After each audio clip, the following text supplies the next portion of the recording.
আজকে আমার কাছে সবচাইতে বড় প্রশ্ন বা ইস্যু হচ্ছে যে আমরা খালেদা জিয়াকে কিভাবে মনে রাখব, কিভাবে এই দেশের মানুষ তাকে স্মরণ করবে, সেটাই হচ্ছে আজকের দিনে আমার কাছে মুখ্য। তো আমরা যদি তার রাজনৈতিক জীবনটাকে ভাগ করি, 3 ভাগে ভাগ করতে পারি। প্রথম ভাগটা হচ্ছে তার উত্থান পর্ব, যেটি 82 সাল থেকে 90 সাল পর্যন্ত, যেখানে তিনি আন্দোলনের মধ্য দিয়ে একটা বিপর্যস্ত রাজনৈতিক দলকে পুনর্গঠন করেন এবং নেতা হয়ে ওঠেন। দ্বিতীয় পর্বটি হচ্ছে তার সরকার পরিচালনায় 91 সাল থেকে 2 মেয়াদে এবং 1 মেয়াদে তিনি বিরোধী দলের নেতা। তো রাষ্ট্র পরিচালনা করতে গেলে অনেক সমস্যার সম্মুখীন হতে হয়, সেখানে অনেক ভালো কাজ হয়, তার প্রশংসা হয়, অনেক খারাপ কাজ হয়, তার সমালোচনা হয়, এটা নিয়েই সরকার। তারপরে আমরা 2007 সাল থেকে দেখি তার আরেকটি পর্ব, যেখানে তার লড়াই সংগ্রাম এবং তাকে যে ভিক্টিমাইজ করা হয় নানানভাবে, সেই পর্বটা।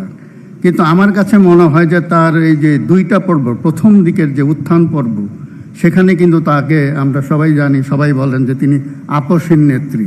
এই অভিধা তার ভাগ্যে জুটেছিল এই প্রথম পর্বে। আর শেষ পর্বে মানুষ আমরা দেখলাম, যেটা তার মৃত্যুর পরে প্রমাণিত হলো, যে তার প্রতি যে সাধারণ মানুষের আবেগ, ভালোবাসা এবং সহানুভূতি, সেটা হচ্ছে তার সেই ভিকটিম ইমেজ। এবং মানুষ এই দুটোকে চিরদিন স্মরণ রাখবে। তার 2টো বড় অর্জন ছিল, যেটা আমরা বলতে পারি এটা আমাদের জন্য তার জন্য একটা রেকর্ড, যে রেকর্ড কেউ ভাঙতে পারবে না, এখন পর্যন্ত ভাঙে নাই। সেটা হচ্ছে তিনি বাংলাদেশে একটি অবাধ ও সুষ্ঠু নির্বাচনের মধ্য দিয়ে নির্বাচিত প্রথম প্রধানমন্ত্রী।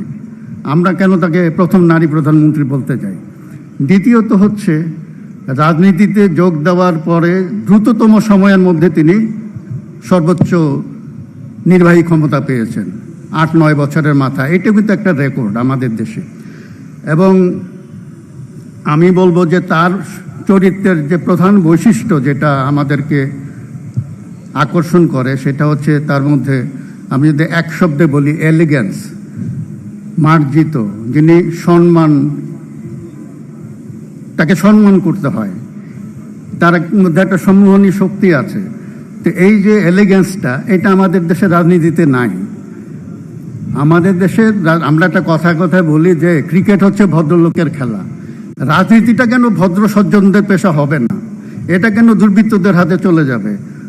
ওনার যে শেষ বক্তব্য, যেটা আমরা শুনলাম 7ই আগস্ট, যিনি ভিডিও বার্তা দিলেন মুক্ত হওয়ার পরে প্রথম তার যে বক্তব্য, সেখানে তিনি স্পষ্ট করে বলেছিলেন যে আমাদের প্রতিহিংসা রাজনীতি থেকে বেরিয়ে আসতে হবে। এবং এই কথাটা যদি আমরা মনে রাখি, তা আমাদেরকে সবার আগে যে জিনিসটা শুরু করতে হবে, সেটা হচ্ছে একটা পলিটিক্স অফ রিকনসিলিয়েশন। আমরা চোখের বদলে চোখ, নাকের বদলে নাক, জানের বদলে জান, এইভাবে তো দশকের বড় দশক পার করছি, কিন্তু এভাবে তো আমরা সামনে এগোতে পারবো না। কোথাও না কোথাও আমাদেরকে এটা শুরু করতে হবে। আমরা যদি হাততালি পাওয়ার জন্য গালাগালির রাজনীতির দিকে চলে যাই, সেটা খুব সাময়িক হাততালি হয়তো আমরা পাবো, কিন্তু আমরা রাজনীতিটা আলটিমেটলি কিন্তু বখাটেদের হাতে ছেড়ে দিচ্ছি।